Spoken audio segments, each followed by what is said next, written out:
esta conversación, que sin duda va a ser una conversación pues muy íntima y con la intimidad de los amigos y las amigas que vinieron y con la intimidad de conversar con dos personas a las que le tengo un profundo aprecio y con las que por fortuna he tenido la oportunidad de pues, participar en algunos proyectos. Y algunos de esos proyectos están relacionados con una figura que nos parece fundamental en las letras, en la investigación de la nación colombiana, como es Manuel Zapata Olivella. En el Caribe colombiano solemos usar una expresión de decirle pata de perro o pata de perro, para decirlo en términos más caribeños, a esa persona que no tiene un lugar fijo, sino que siempre se está moviendo, ¿no? Que siempre tiene algo que hacer en algún lugar. Y creo que no hay mejor definición para un hombre como Manuel Zapata Olivella que esa condición de pata de perro, ¿no? Esa condición de vagabundo eterno, ¿no? Como él mismo lo dijera, ¿no? Esa pasión vagabunda, como titulara precisamente una de sus obras, que hace parte de la reedición de todas las obras de Manuel Zapata Olivella. Y por supuesto, si alguien tiene esa condición de vagabunda, si alguien tiene esa condición de estar moviéndose y si alguien tiene esa condición de estar siempre indagando y buscando los elementos claves para entender para entender la historia, la filosofía, la cultura de la población del país, sobre todo de la gente popular, como siempre fue la intención de Manuel Zapata Olivella, pues se va a encontrar con muchas dificultades. Y dentro de las dificultades con las que se encontró Manuel estaba precisamente el tema de la edición de sus libros, ¿no? La edición de su producción. Creo que no hay un autor que haya tenido más dificultades en ese proceso que Manuel Zapata Olivella. Era un hombre que publicaba mucho, publicaba en todas las revistas culturales que se editaba en el momento, no solo nacionales, sino también internacionales, que escribía muchos libros, pero que el proceso de edición de sus libros nunca fue una tarea fácil, ¿no?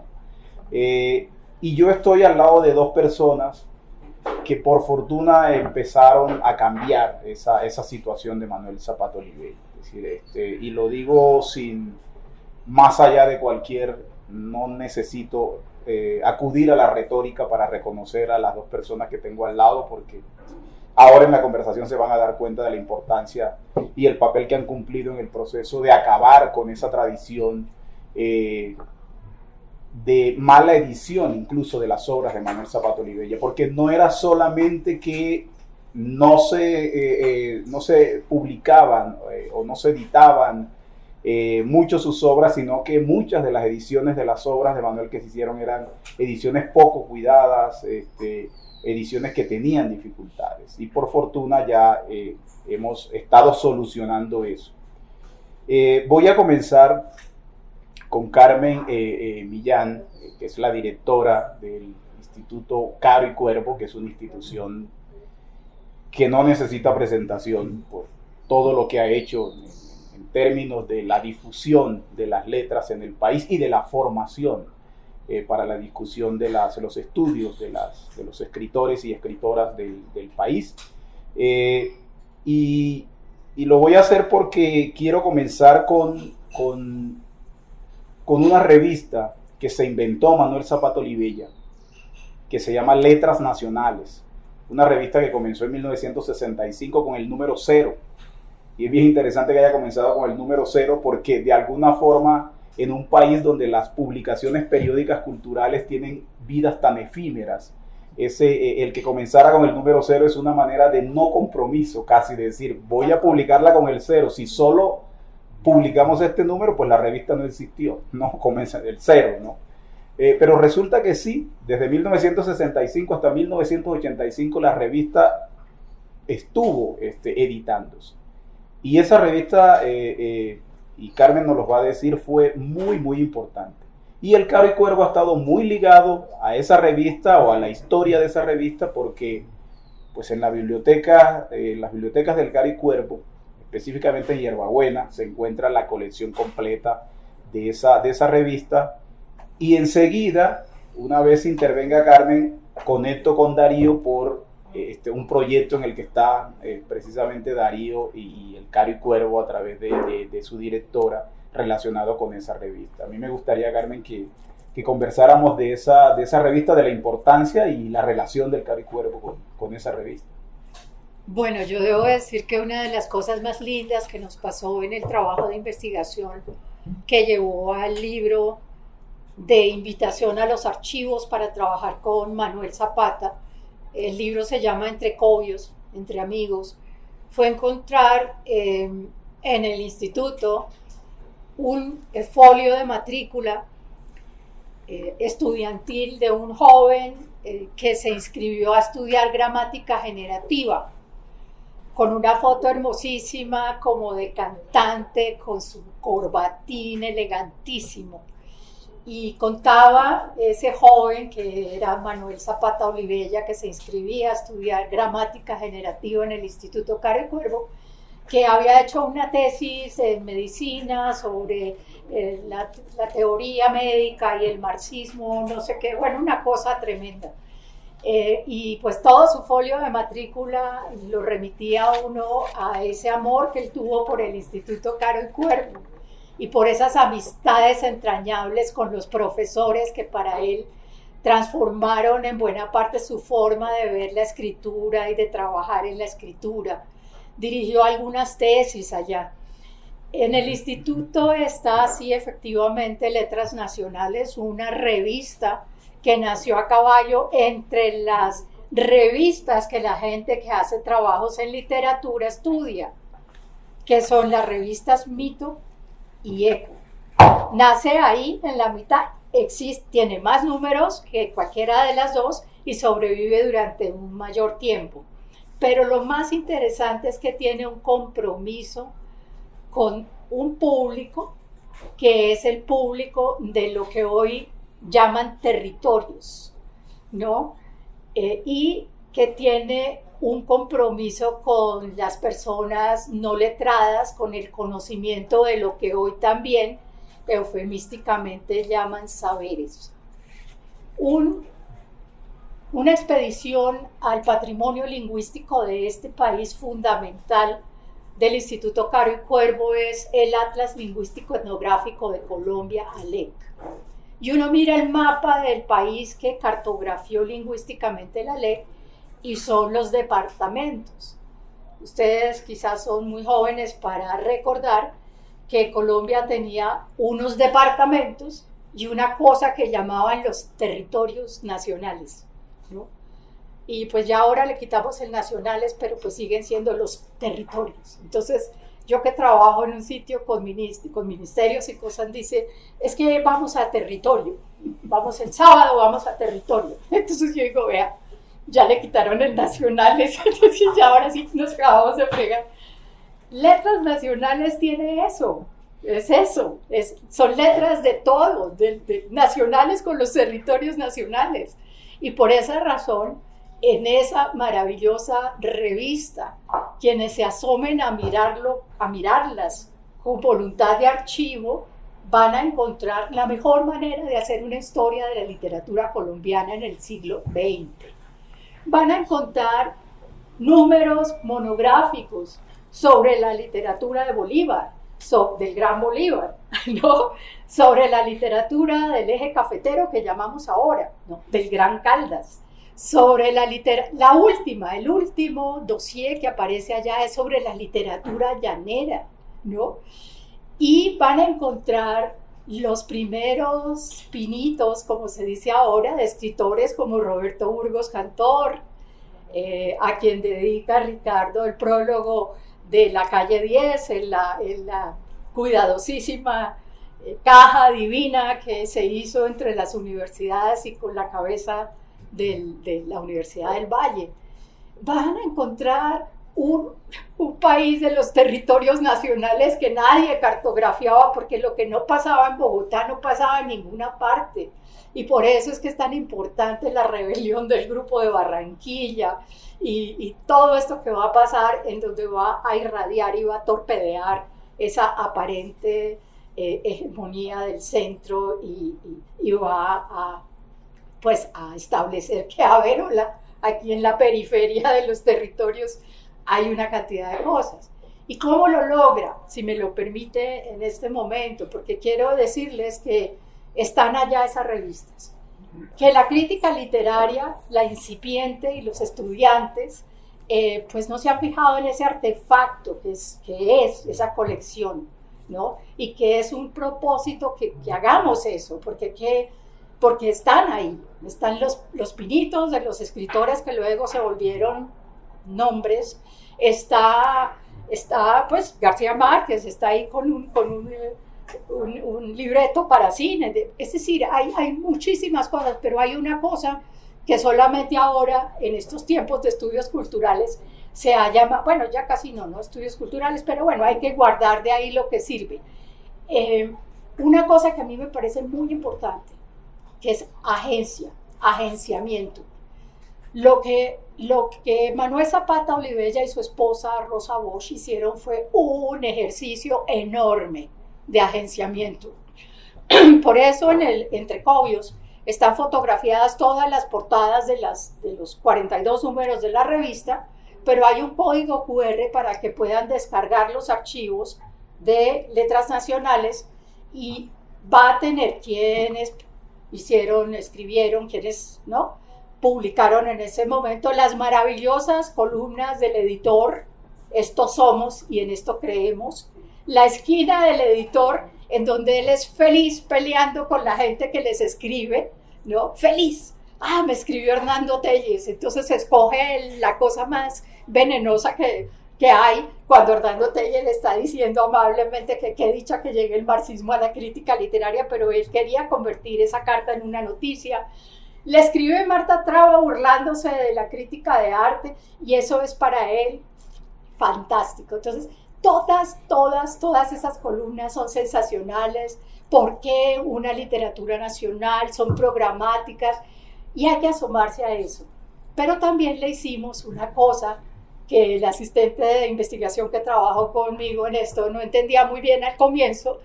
Peter, su querido Peter Rondón, un estudiante muy bello, muy destacado y además que se volvió de pronto fanático de esto, que es, hagamos un índice de las propagandas, porque esta revista se movía con las propagandas. Entonces la flota mercante gran colombiana, ¿quién era el gerente? Porque ese era el que aprobaba la plata. Las licoreras de los departamentos, que también manejaban las loterías, ¿no? Entonces, bueno, vamos a planear una excursión al patrimonio literario de Caldas. Le decimos a la licorera y le vamos a poner el aviso y le vamos a hacernos que... Y entonces son formas de agenciamiento que son también nacionales, de los territorios nacionales.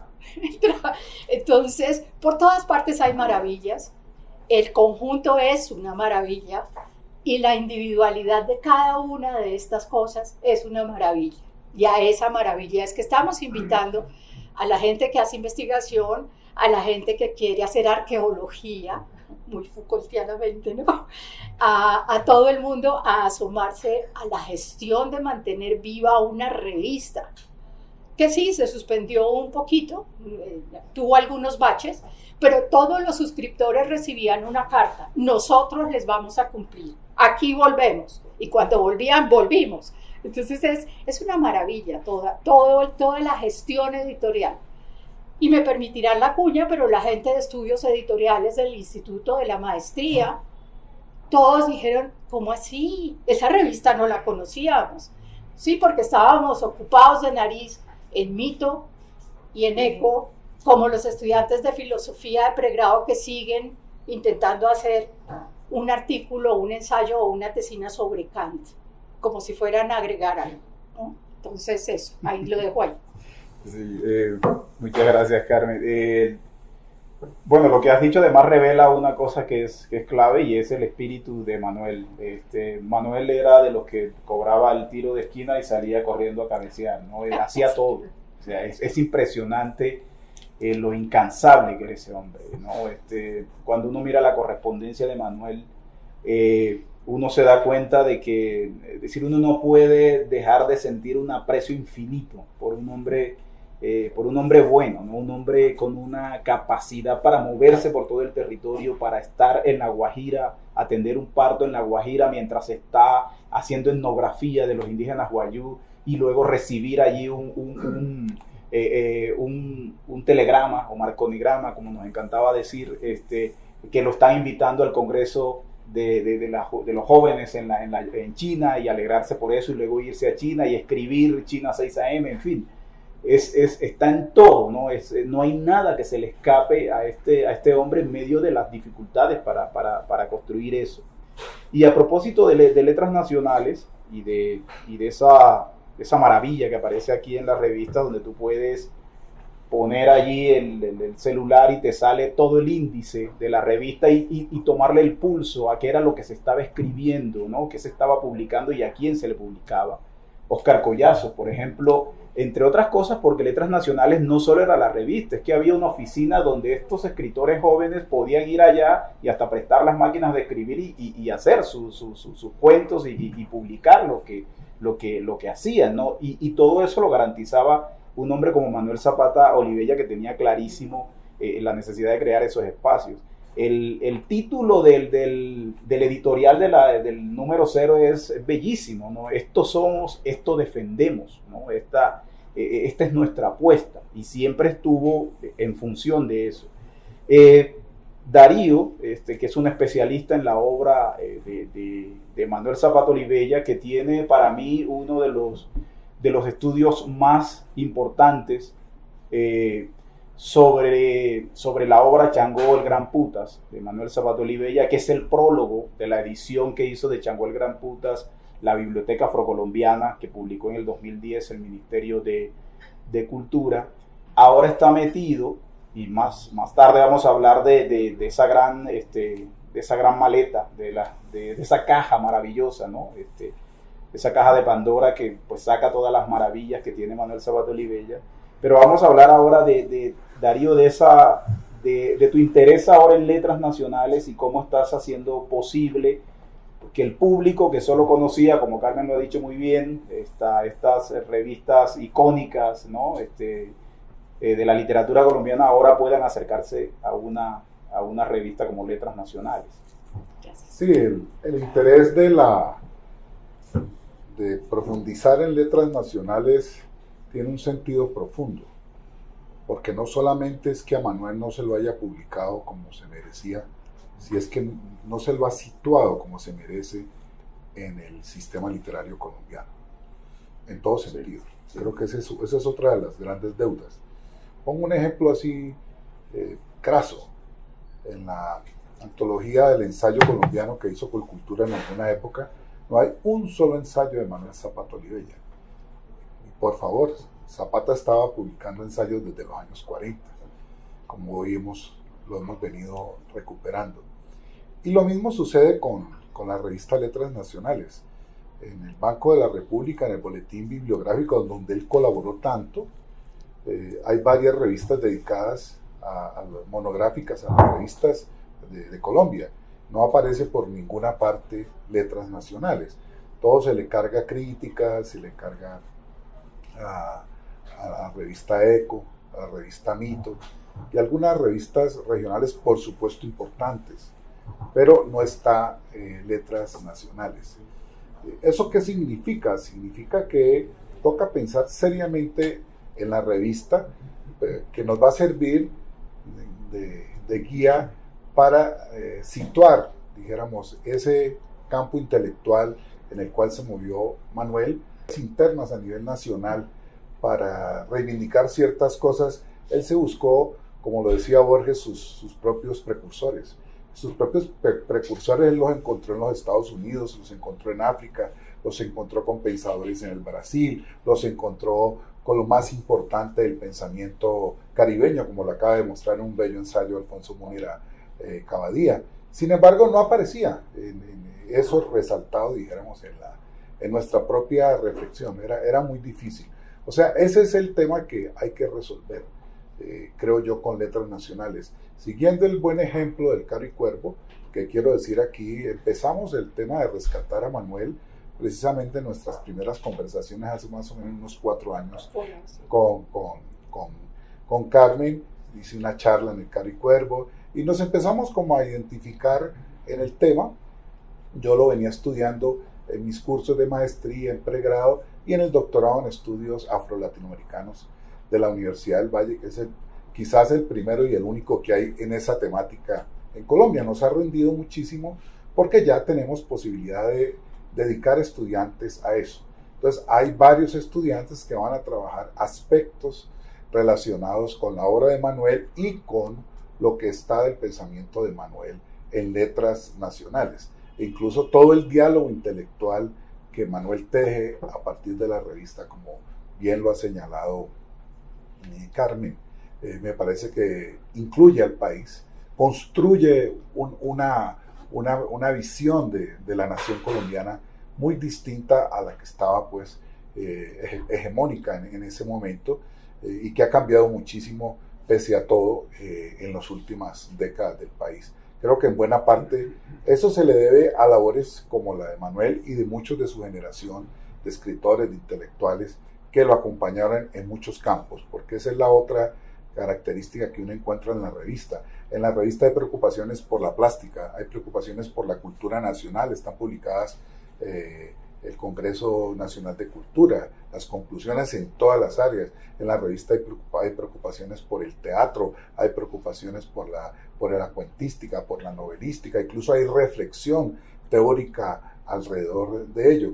Por tanto, se trata de un proyecto que estaba seriamente pensando en qué era la literatura nacional. Por eso era su emblema, es decir, por un nacionalismo literario, por una revista que reivindicara eso. Entonces, de alguna medida, Sin Mito en los años 50 fue una revista que abrió el país a las corrientes contemporáneas, hizo muchas cosas importantes. ECO tenía una visión más hacia dialogar con las corrientes europeas. Manuel llega a plantear el tema real de la literatura colombiana, de la cultura colombiana, de sus territorios, y por eso es tan importante esos números monográficos que hizo, más de 10, 12 números monográficos sobre la literatura y las culturas regionales, y le dio la voz a eso. Entonces nosotros en la web Zapato Olivella de la Universidad del Valle, donde están los 27 tomos de la obra de Manuel, que ya en la primera parte se le entregó en una bella caja a todas las bibliotecas. Desafortunadamente no ha habido distribución comercial, es más de dársela a las bibliotecas. Tenemos un proyecto para el próximo año de hacer una edición más comercial, que es algo que también se necesita, pero ya se está haciendo pues esta gran labor.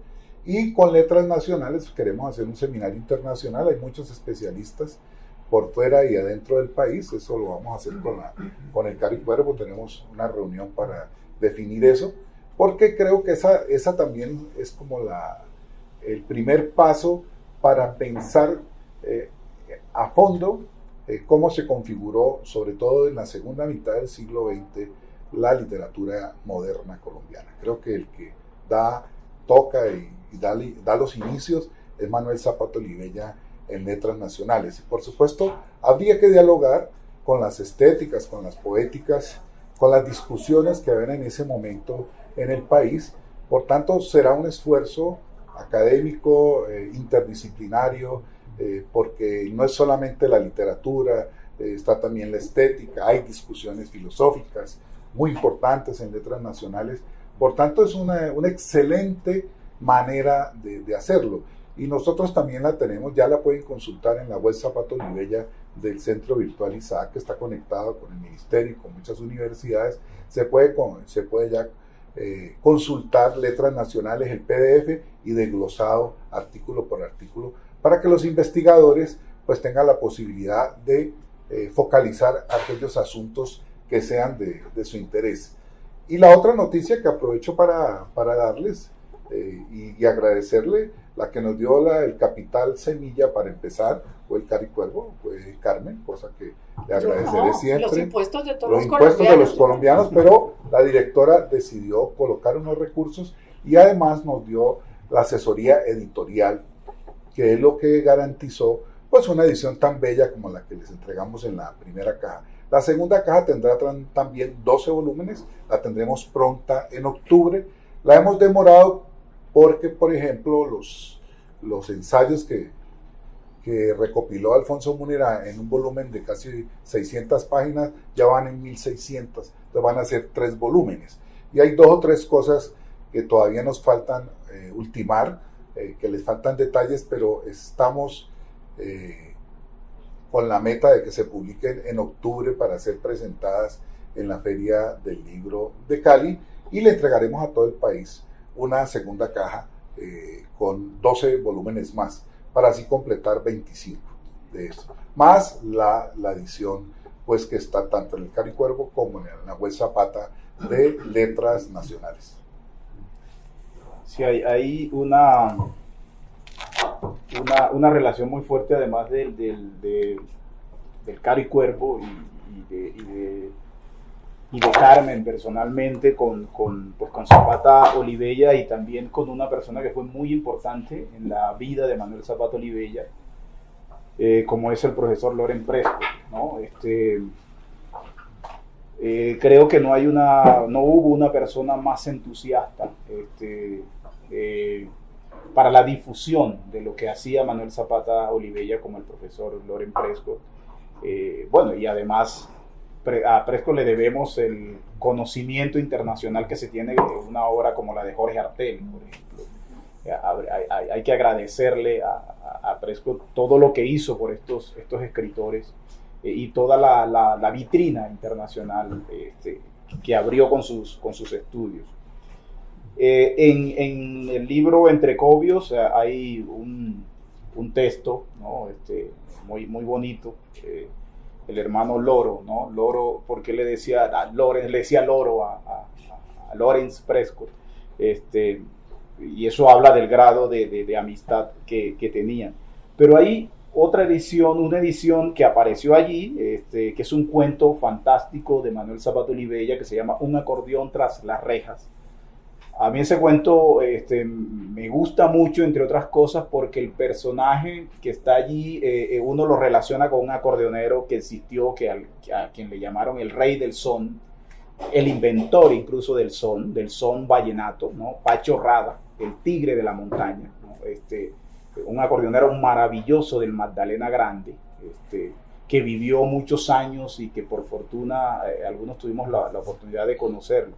Ese cuento aparece allí, pero también aparece en esta edición que ustedes pueden ver ahí en el centro de los libros que tenemos aquí en la mesa.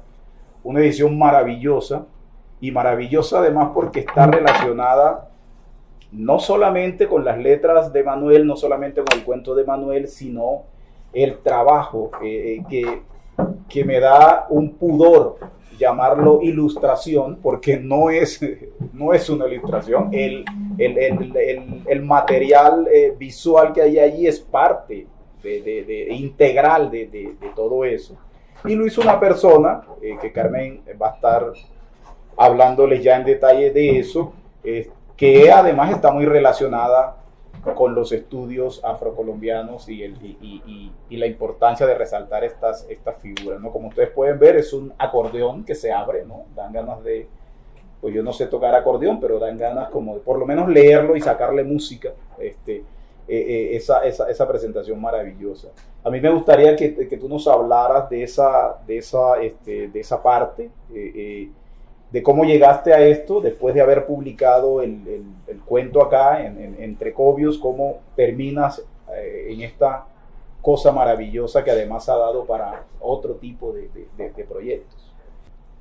Bueno, en primer lugar, la memoria de mi maestro, de Lawrence Prescott, que me avergonzó en mis estudios doctorales, porque, pues sí, yo conocí a Manuel, pero lo conocí en Ibagué, Tolima, Colombia, porque él iba con el maestro Abadía Morales a todos los encuentros de folclore en Ibagué, y recibíamos clase con él y con el maestro Abadía sobre el folclore nacional y todos los aires y demás. Yo estudiaba canto en el conservatorio y cantaba con un grupo pues a capela y cosas de esas, y entonces éramos así devotos de reuniones y felices, es decir, porque tomar clase con ellos era lo máximo.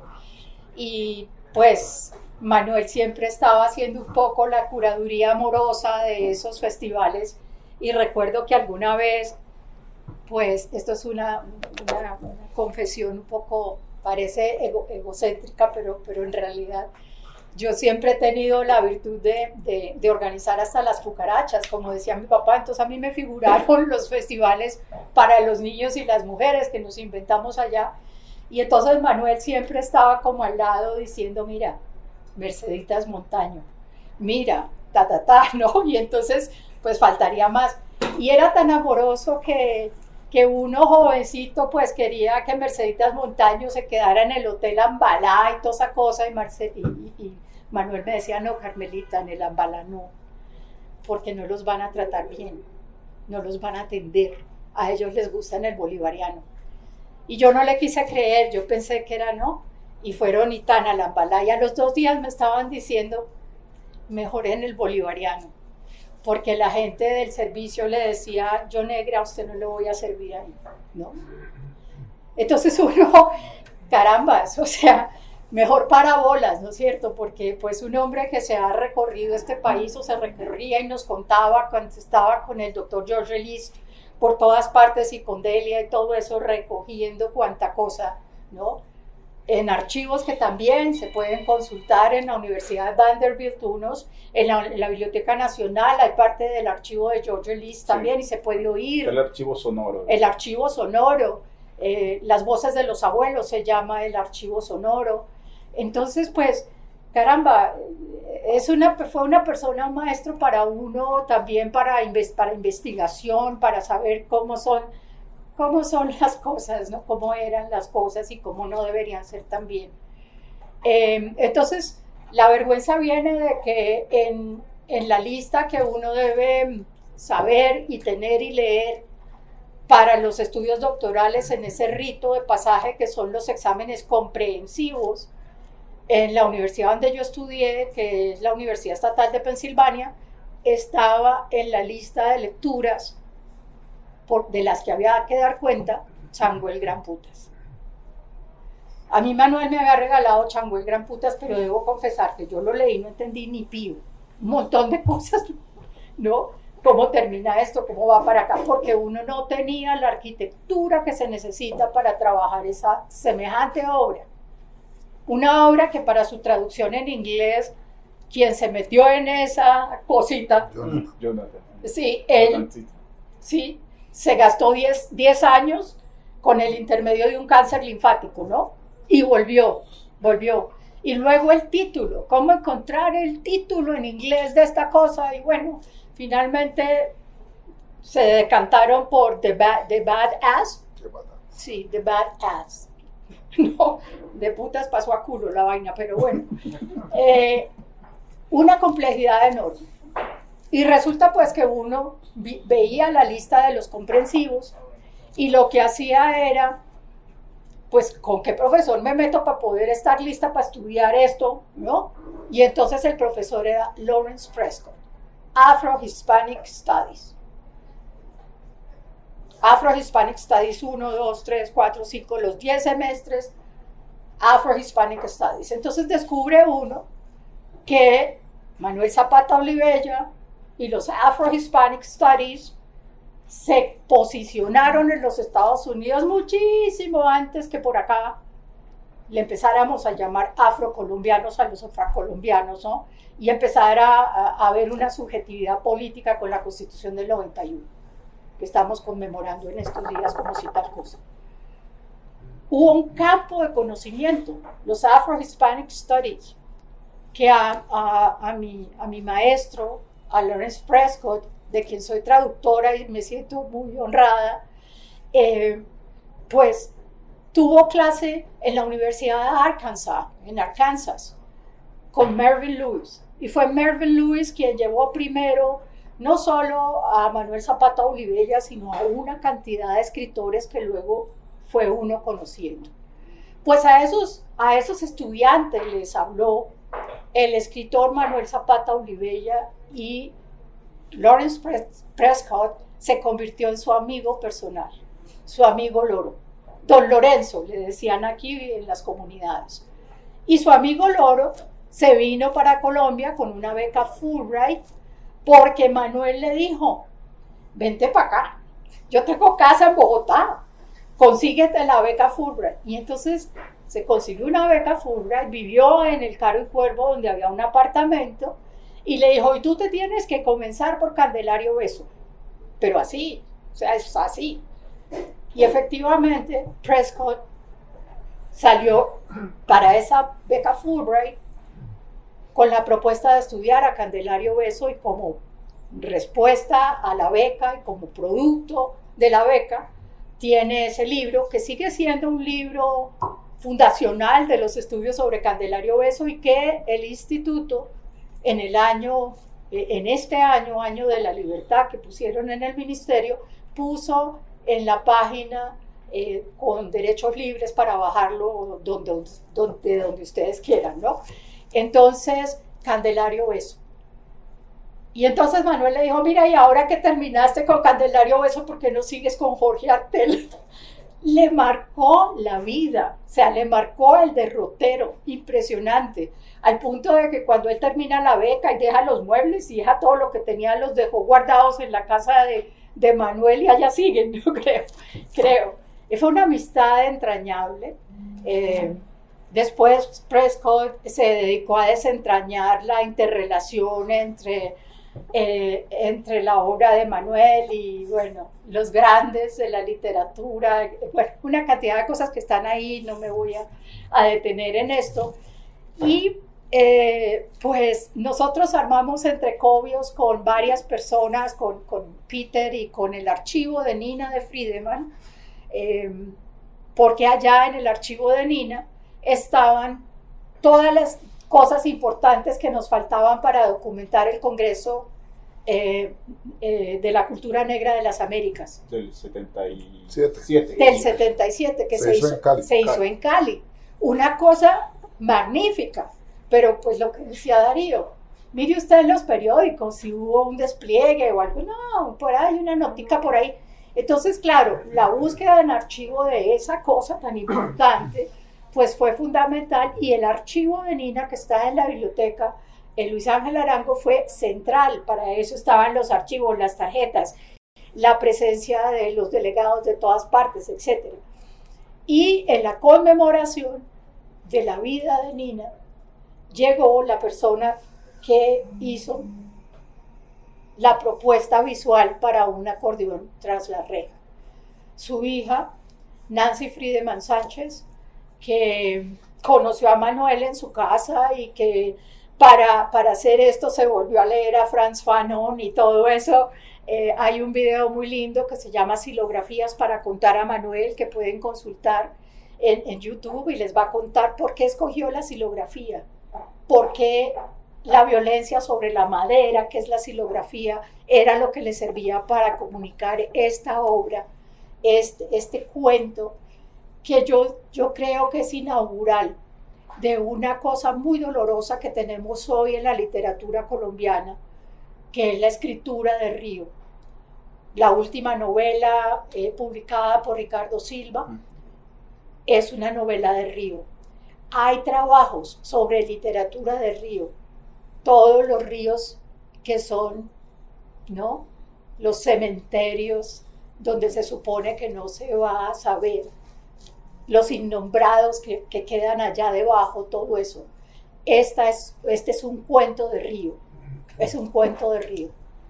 Entonces, está ahí el acordeón tras las rejas. El libro es un acordeón, pero también es un río.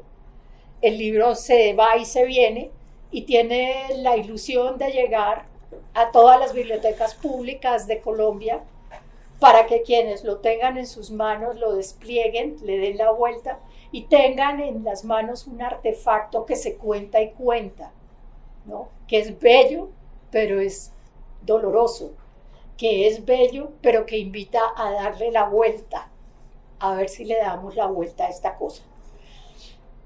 cosa de la que hoy que nos iban a decir unas cositas por allá desde una finca con la Comisión de la Verdad, a ver sí, ¿no? Qué bueno, por algo se empieza, ¿no es cierto? Bueno, yo no sé, yo tengo esperanzas en tantas boberías, pero bueno, esto es, ¿no? Esto fue para nosotros la manera de terminar el año Zapata Olivella, ¿no? Para honrar esa caja fantástica que trabajaron ustedes con un consorcio de universidades, que es como se hacen las cosas, unidos, porque pues tocaba así, la capital semilla y eso que dice usted, y es que hay una cosa muy tremenda, porque aquel de estudiar a Zapata Olivella se volvió igualito, va universidad por universidad, región por región, ¿no? Y nos echa un cuentazo así buenísimo y terminamos montados en las bejucas, porque eso se vuelve, eso no se queda así, eso se hincha. Entonces al comienzo era, no, que Laura Zapata Olivella, ¿verdad? Y de pronto terminamos en una caja, y eso sí nos invitó allá para que conociéramos a sus estudiantes gomosos, y esos vinieron al encuentro sobre Nina, y etcétera, ¿no? Entonces, con él eso no se queda así, eso se hincha. Entonces ahora ya vamos para la segunda caja y para yo no sé qué más, pero bueno, con entusiasmo, ¿no? Todas las universidades, yo sí creo que hay que reconocer que las universidades se les subieron a esto, sí, el caro y cuerpo, lo que usted quiera, y sí, la maqueta editorial, pero esto costó un ojo en la cara, y si no, sí. Y eso usted, pues, ¿no? Así, no, así es. Estamos además armando el conjunto porque tenemos la caja, el acordeón, falta la pacharaca, estamos en el proceso de la pacharaca, ¿van a hacer las letras nacionales? Exacto, y los cantantes somos todos, ¿no? Los que leemos la biblioteca esta editada maravillosamente somos la voz cantante de este conjunto maravilloso que se está armando. Una de las cosas que siempre nos ha llamado la atención y está en las charlas que tenemos, en las discusiones, y Carmen estaba hablando un poco de eso cuando hablaba de la importancia de la creación del Departamento de Estudios Afro-Hispanoamericanos en los Estados Unidos, en universidades norteamericanas. Tiene que ver con el desconocimiento que existe, o existía, podemos decir ya, porque creo que cada vez vamos avanzando en eso, de la obra de Manuel Zapata Olivella. A uno le sorprende lo bien que conocen a Manuel Zapata Olivella, por ejemplo, en el campo académico en los Estados Unidos, ¿no? Sus libros son libros de referencia en muchas universidades, y aquí en Colombia mucha gente no los leía, no los conoce, ¿no?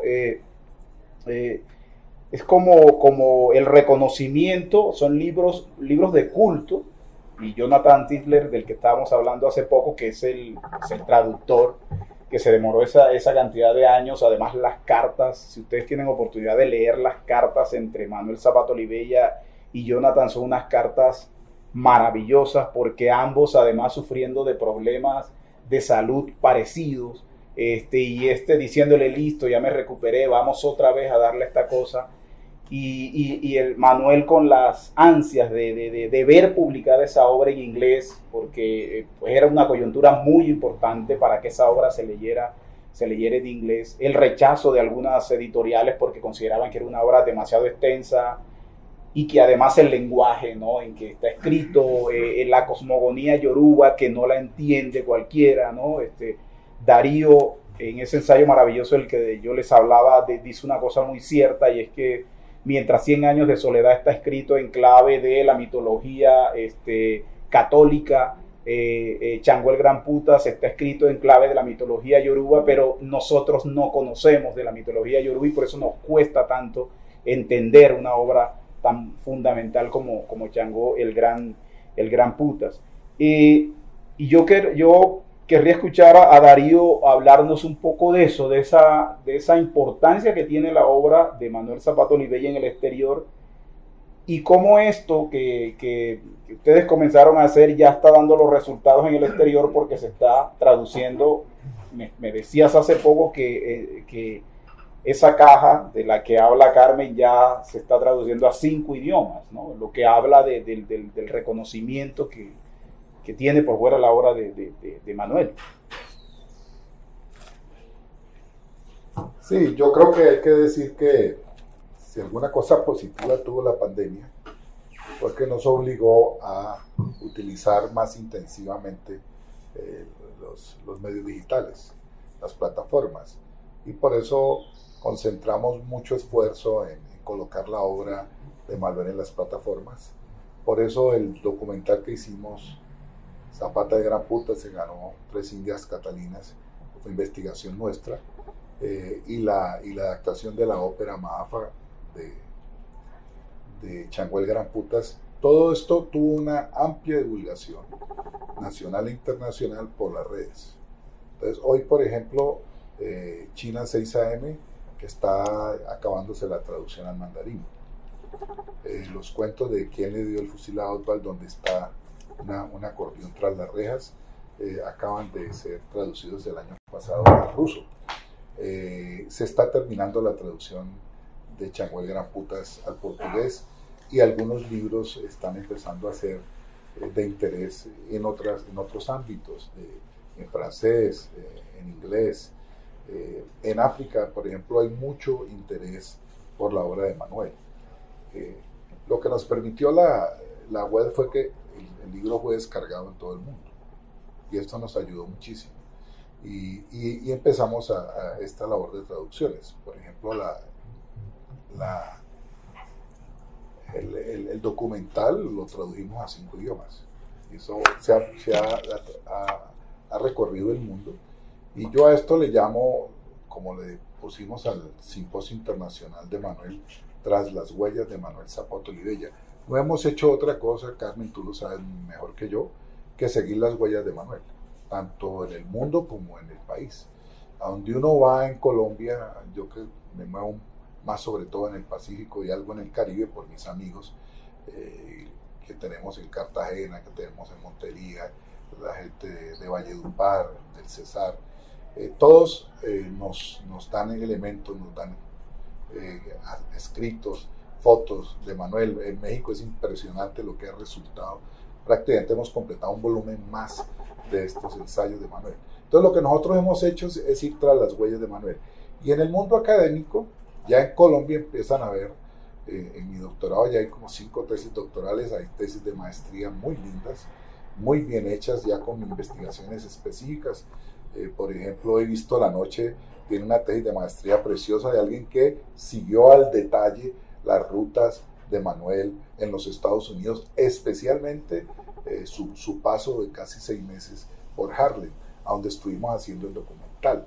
Entonces eso ya, Carmen, en una de mis venidas a Bogotá, me dio una relación de casi 196 tesis de maestría y doctorado sobre la obra de Manuel en universidades norteamericanas. En el Brasil ya hay más de 20 tesis sobre Manuel. Muchas de ellas comparan a Manuel con grandes autores brasileños, ¿no? Entonces, por ejemplo, hay una tesis reciente, João Ubaldo Ribeiro, el de Viva el Pueblo brasileño, está siendo comparado con Manuel Zapata Olivella. Es una cosa completamente nueva, lecturas nuevas. Hay alguien que ha hecho una comparación desde el punto de vista religioso de Manuel con autores brasileños, con los que había mucha relación. Manuel fue muy amigo, se conocieron en África con Abdías do Nascimento, y ambos eran hijos de Changó en la religión de matriz africana. Entonces, todo eso fue generando una serie de nexos de estudios que se están haciendo en varias partes del mundo. Y yo creo que lo que se viene de aquí en adelante, ya colocada toda la obra y todo lo que se está rescatando, se viene una gran hornada de trabajos sobre la obra de Manuel, no solamente desde el punto de vista académico, literario, antropológico, sino también para adaptaciones al cine, a los documentales. Hay mucha cosa por hacer. Yo, por ejemplo, si yo tuviera recursos, yo haría un guión para cine de ese joven Manuel deambulando por las calles de Harlem, porque cuando uno ve los detalles de la vida humana que tuvo acceso Manuel, de todo lo que él vivió, de las dificultades de vivir en un hotel de mala muerte, de tener que dormir a veces en el metro, en los parques, de rebuscarse de todas maneras en muchos oficios, pero además también de estar con con Laston Hughes, de haber conocido a Duke Ellington, de haber conocido, ir a las manifestaciones de los derechos civiles.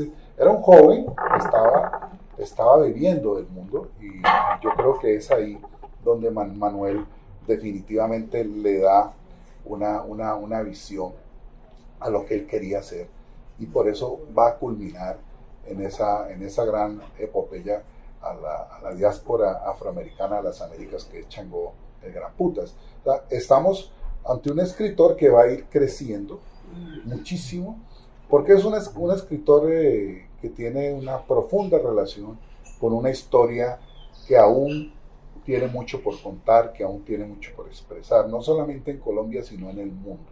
Yo creo que si hay un continente que tiene futuro en la humanidad en el siglo XXI, se llama África.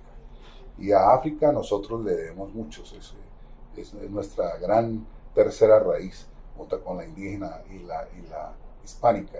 Por tanto, hay mucho por hacer. Las investigaciones, por ejemplo, con George Liz, por ejemplo, abren un campo enorme. Yo hablo mucho con la hija de Delia, con Delia Elvira Maza Zapata. Esos archivos están apenas por comenzarse en el Pacífico colombiano, todo lo que él hizo en el Chocó, lo que hizo en el norte del Cauca, son cosas que están abriendo muchos caminos. Entonces, esa pregunta que me hace Javier, pues me permite contarles que este es un movimiento enorme que se va a abrir paso, no solamente en Colombia, sino con muchos aliados. Por ejemplo, Vanderbilt, con el profesor William Luis, estamos trabajando esos archivos, hay que ir a trabajarlos, hay que ir a ver qué hay allá. Hay una tesis doctoral, pues, bueno, es un colombiano, pero lleva 15 años en Rusia, en la Universidad Lingüística, que está haciendo una tesis de lexicografía detallada de Chango el Gran Putas, cosa que va a servir muchísimo para futuras ediciones críticas de la obra de Manuel, porque sí hay una dificultad, es que la cosmovisión que preside la obra de Manuel, pues es desconocida para nosotros por razones del colonialismo y todo el papel que cumplió la Iglesia Católica, anatemizando las otras formas de ver el mundo, las otras religiosidades. Esa es la gran dificultad, pero cuando uno, que fue mi trabajo, hace 6, 7 años, y ya voy a publicar el libro, me metí con el tema de la religiosidad, que es muy importante. Religiosidad que inclusive tomó muchísimas formas en distintas regiones del país. Está ahí, se mimetizó de muchas formas, por tanto, esa es una tarea pendiente, dijéramos, por profundizar, por desarrollar para la cultura colombiana en general, no solamente la literatura. Hay en otros campos donde el aporte de Manuel fue impresionante. Por tanto, lo que hemos sentado aquí son las bases rigurosas, serias, con el Caro y Cuervo, con las universidades, con lo que se hace en otras universidades del mundo, para que esto pueda tener.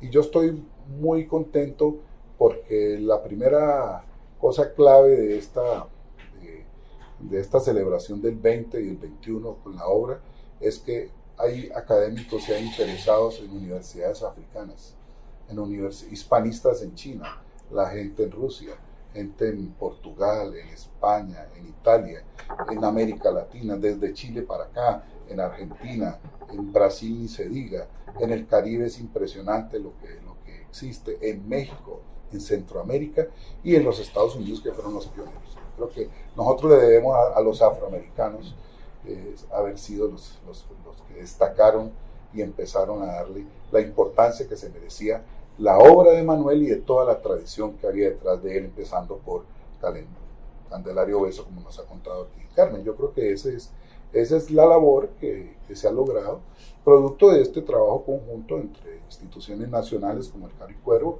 por supuesto la ministra de Cultura Carmen Vázquez, por supuesto varias universidades de provincia. Aquí el eje Caribe-Pacífico funcionó muy bien, porque es quizás el eje con el que mayor relación tuvo en Colombia Manuel, indudablemente. Es decir, Manuel fue un hombre que en el Pacífico tuvo una presencia y una labor que nadie niega, aunque mucha gente preguntaba, bueno, ¿y por qué la del Valle está haciendo tanto énfasis por Manuel? Pues por la importancia que tuvo su obra y su trabajo en el caso del Pacífico, en las danzas folclóricas con su hermana Adelia en el Instituto Popular de Cultura. O sea, si uno se pone a detallar, y entonces ya uno ve que en el Tolima también hizo, ya uno ve que también hizo cosas en los llanos, ya uno ve de dónde no estuvo Manuel Zapata Oliveros. Por eso este seminario que vamos a hacer internacional sobre letras nacionales, pues nos va a permitir volver otra vez a toda esta urdimbre de relaciones que encabezó Manuel Zapata Oliveros. Bueno, yo creo que vamos ya cerrando. Sí, Ricardo. Sí, quería aprovechar la oportunidad para felicitar a Darío, a Carmen y a todos los protagonistas de esta extraordinaria gesta de recuperación cultural y nacional en torno a Manuel Zapata Oliveros. Nos ha realmente regocijado con mucha profundidad este rescate y quería expresarlo en primer lugar. En segundo lugar, quiero hacer esta respetuosa sugerencia al Caro y Cuervo, que con tanto amor, dedicación y sobre todo talento y conocimiento Carmen Vigán dirige. Y es que me impresionó mucho cuando revisé el diccionario de colombianismos, en esa bella edición, la ausencia de Zapata Oliveros en el mismo. Es inexistente prácticamente. La sugerencia es que en futuras ediciones realmente se incorpore el lexicón, o algo del lexicón, porque sé muy bien que la obra de él daría para un estudio muy minucioso, pero no hace justicia en ningún sentido. Sobre todo ahora leyendo tu reseña de la íntima relación del escritor con el instituto, la tradición. Entonces, es lo primero, felicitarla por el diccionario, que es espléndido, es muy bella la edición, pero hacer esa cordial sugerencia. Y dos, y yo pienso que me he ido formando esta idea después de oírlos a ustedes y oír los seminarios que hicimos en Cali, muchas conversaciones con Darío sobre cómo ubicar a Zapata y a letras nacionales.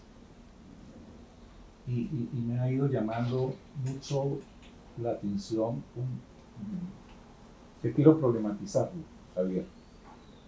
Quiero problematizarlo. Y es que, bueno, el rasgo internacional de Manuel es innegable, es importantísimo. Con los norteamericanos, con los brasileños, con África, con distintas partes del mundo y del entorno latinoamericano. Y ese parece ser la afirmación de Darío, la búsqueda de la tradición con la cultura popular, esa profunda cultura popular, multiétnica. Pero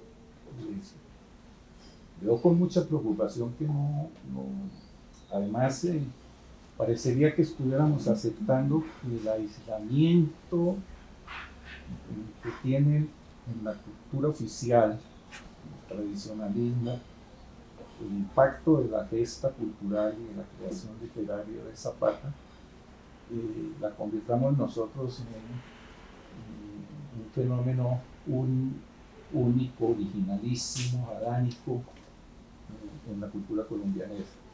Es un error porque eso no fortalece el estudio de Zapata, sino que en el juicio lo debilita. Cuando uno lee el ensayo de Zapata sobre la María, entiende muy bien que él es heredero de esa obra extranjerizante, entre comillas, fuera del canon de una cultura nacional,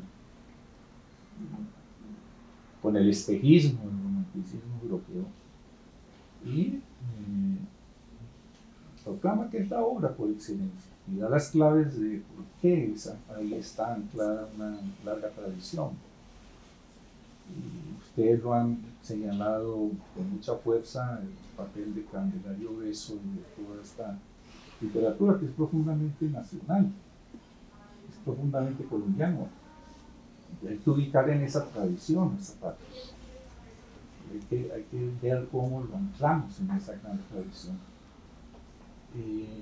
Que es grande no por lo numerosa ni por lo evidente, sino por la riqueza en sí mismo. Pero el otro aspecto es que Zapata se ubica en la tradición de varios hitos de la cultura colombiana muy importante. Como historiador me interesa subrayar las continuidades y las rupturas.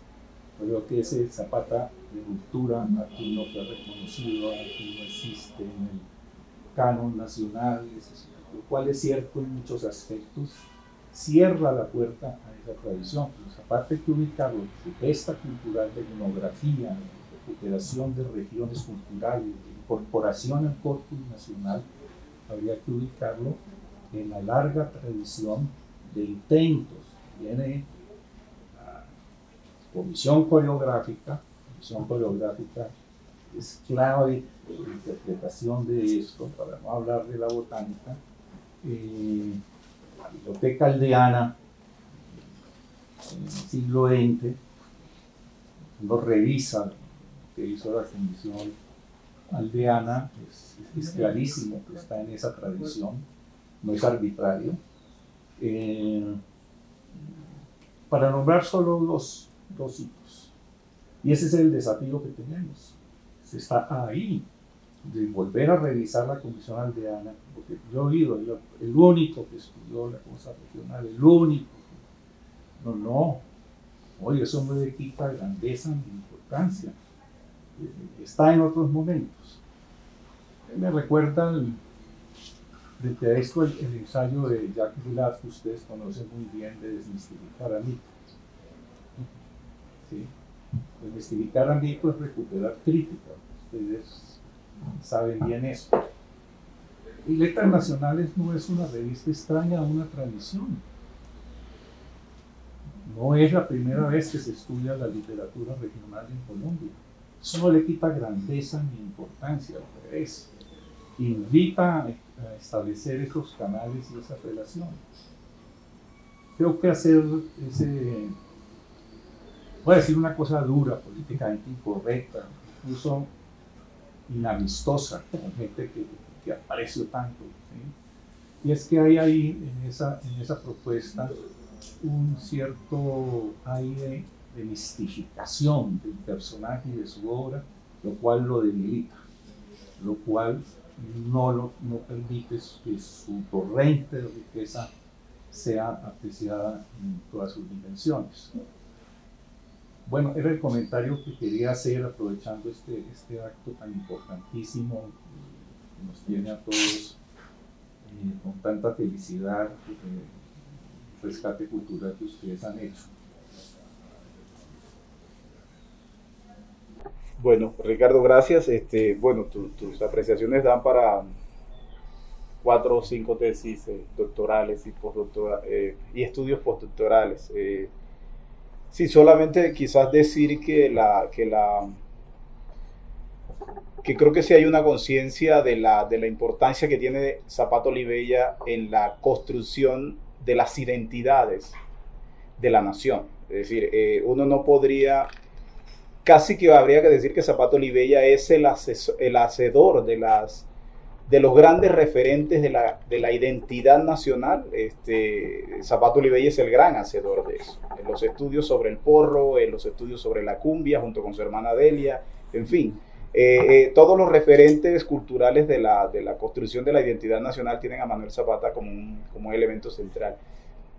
Y creo incluso, y eso lo tiene claro Darío y Carmen, que Zapata Olivella está por encima de las parcelaciones étnicas de los estudios literarios, ¿no? Zapata Olivella es un escritor colombiano que está inscrito, como tú bien lo estás diciendo, en unas tendencias que están allí. No es una cosa rara dentro de eso que está allí. Lo que sí es cierto es que está poniendo unos temas, o por lo menos en la profundidad en que los pone él y en el conocimiento profundo que tiene de los territorios, a propósito de lo que decía Carmen, es inédito con relación a otros, ¿no? Muchos de los que construyeron los grandes hitos de la literatura y de la cultura colombiana ni siquiera salieron de sus ciudades, de Bogotá. Zapato Olivella se recorrió todo el país para inventarse ese tipo de cosas. Pero bueno, eso es una discusión. Me parece importante lo que estás diciendo, porque sí, creo que nos pone en una dimensión amplia de la discusión de este personaje, y precisamente lo que menos nos interesa es la caricaturización ni el golpecito en la espalda condescendiente con un hombre que no necesita del golpecito en la espalda, porque su obra no necesita la condescendencia porque es grande. Sin esa condescendencia, a propósito de lo que decías y de la retórica de lo políticamente correcto, no necesita de eso para brillar con todo el brillo que sabemos que tiene. Darío me acaba de dar una información para cerrar. La familia de Manuel Zapato Olivella va a poner los libros de Manuel Zapato Olivella aquí en la Lerner, así que van a estar a la venta, cosa que nos parece maravilloso, porque por supuesto eso garantiza mucha más difusión de todo esto. Agradecerles un día festivo, que estén aquí, y les voy a darle la palabra a Carmen, que me está solicitando una intervención. Solamente para hacer una cuña, en las sillas están 3 postalitas preparadas por el Caro y Cuervo para recibir el legado del Cías Martán Góngora, el poeta del mar, autor del himno de Cali, aunque pues algunos de nosotros los himnos les produzcan fastidio con el nacionalismo banal, pero Carranza era experto en hacer himnos. No, pero es que, a ver, el Cías Martán Góngora, ahí entre esos poemas está uno en donde está esta constelación de amigos, donde está Delia, está Artel, está Manuel, ¿no? Ellos se nutrían de la amistad y del afecto, y quizá los poemas del Cías Martán Góngora, en donde los reúne, son una maravilla. Decía Darío que estamos tras la huella de Manuel.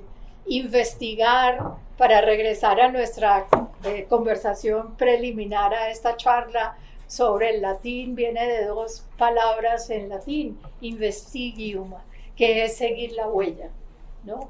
Entonces sí, estamos siguiendo la huella, espero que ustedes también.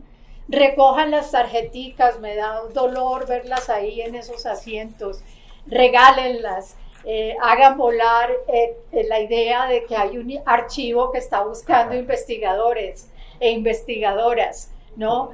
Yo siempre he preparado gente joven para hacer investigación, y siempre les he dicho que no son los investigadores los que están buscando objetos de investigación, sino los objetos buscando investigadores. Y este archivo hermoso, más el archivo de letras, más todos los archivos que estamos referenciando acá, los están esperando. Hay un archivo muy importante que es el archivo de programas radiales que hizo Manuel para la Radiodifusora Nacional de Colombia. 500. Hay otro archivo muy importante que está en una institución que se llama Patronato Colombiano de Artes y Ciencias, que fueron sus artículos para la revista colombiana de folclore que se editaba en el Caro y Cuervo. Hay el archivo sonoro, el archivo de George List en Indiana, que ese no lo han tocado todavía. En la Biblioteca Nacional. En la Biblioteca Nacional hay una parte mínima de eso, porque en honor a la verdad, George List llegó a Cartagena buscando a Delia, no a Manuel. Sí. Lo dice en Levántate Mulato. Exacto, sí. Manuel. Entonces, todo eso. Y alrededor de Delia, cuya sala en el Teatro Colón se va a inaugurar prontamente, es la primera de las salas que se van a abrir en el Colón, habrá necesidad de construir en torno a eso, ¿no? Entonces, bueno, lo que hay es materia, llévense las tarjeticas, cuenten que hay gente entusiasta y dispuesta.